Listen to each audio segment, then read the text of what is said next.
Di bulan Ramadan, Bapak Ibu ya, Rasulullah Shallallahu Alaihi Wasallam didatangi oleh malaikat Jibril setiap hari, setiap malam. Rasulullah didatangi oleh malaikat Jibril untuk mengajarkan Al-Quran. Bahasa kita mah tadarus. Nah, Rasulullah saja tadarusnya setiap hari, setiap malam, yang sudah dijamin masuk surga, dosa-dosanya sudah diampuni. Tapi Bapak Ibu, tiap malam, tiap hari beliau baca Al-Quran bersama Jibril. Beliau belajar Al-Quran bersama Jibril. Diajarkan oleh Jibril, Bapak Ibu. Nah, kita surga belum tentu, ya. Amalan juga masih pas-pasan, kata-kata masih banyak yang kasar, ke suami juga belum tentu taat. Terus baca Qur'annya hanya jam 10 saja. Repot kita nanti Bapak Ibu. Kita ngomong-ngomong apa nanti di depan Allah? Makanya selain di sini, ibu-ibu juga, bapak-bapak, baca Quran di rumah. Ada waktu, sela-sela waktu baca Quran. Ibu sudah selesai mempersiapkan buka puasa untuk suami, anak, baca Quran. Nah, yang sebenarnya orang-orang itu Bapak Ibu ya, orang-orang sepelekan itu adalah ketika makan sahur. Maka perbanyak doa. Kan biasa nih, kadangnya kita lihat udah beres makan sahur, ayo nonton di HP, nonton di TikTok, Instagram sampai azan subuh. Padahal waktu-waktu itu gunakan dengan baca Quran atau perbanyak doa atau zikir-zikir yang lain. Karena itu tempat mujarabnya Bapak Ibu, tempat mustajab kita berdoa. Perbanyaklah doa.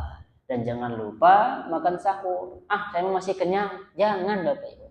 Karena letak perbedaan kita dengan ahli kitab itu adalah sahur.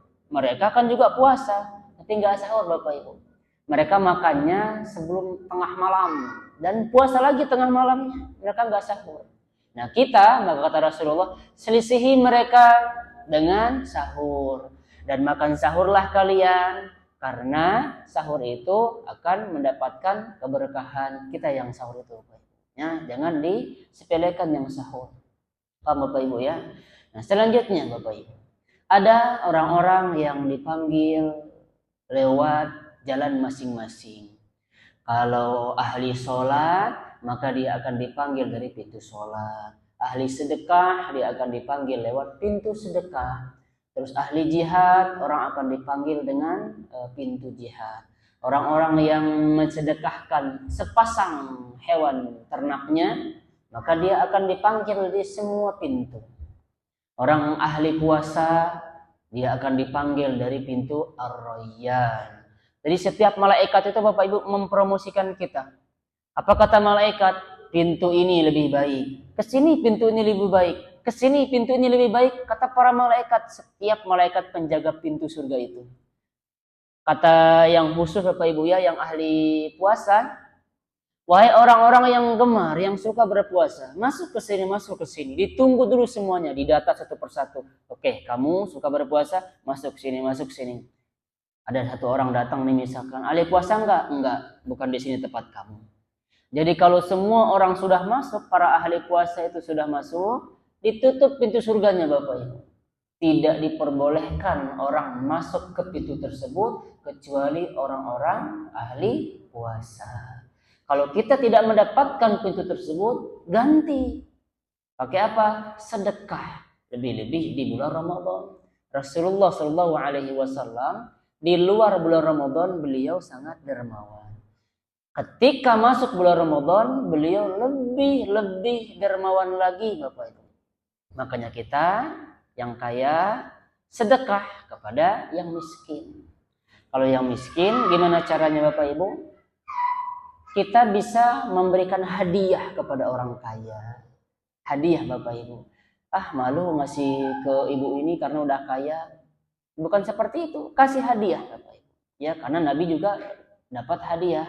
Kalau Nabi nggak boleh dapat sedekah, tapi hadiah. Kalau ke orang miskin kita bersedekah. Kalau ke orang kaya kita memberi, kita kasih hadiah Bapak Ibu. Kata Nabi SAW, saling memberi hadiahlah kalian. Karena dengan saling memberi hadiah itu, kalian akan saling menyayangi. Jadi jangan sia-siakan kebaikan di bulan Ramadan ini. Kalau kita tidak bisa bersedekah banyak seperti orang-orang, ya sedekah sedikit saja. Tidak bisa, hal yang lain. Jadi berbuat baik atau berderma itu tidak harus dengan pakai uang, tapi juga bisa pakai tenaga. Ada misalkan bawa makanan di sini, terus Bu Om bagi-bagi di belakang, Bu Om dapat pahala. Bu Om kan di belakang tuh masih. Jadi nggak harus pakai makanan Bapak Ibu, tidak harus pakai uang, tapi bisa pakai tenaga. Bagi-bagi misalkan air keliling, itu teh sudah berbuat baik, sudah sedekah. Mendermanya pakai tenaga. Bisa juga pakai kekuasaan, bisa pakai posisi.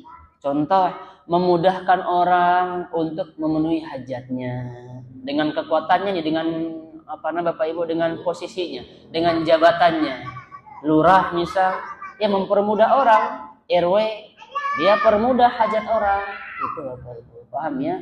Jadi semuanya jangan sampai kita sia-siakan waktu Ramadan ini. Lihat kan, kita lihat tadi Bu Neni kan biasanya duduknya di sana sama CS-nya, sama partnernya Ayah Bu Nunung. Sudah setahun ya, 2 tahun.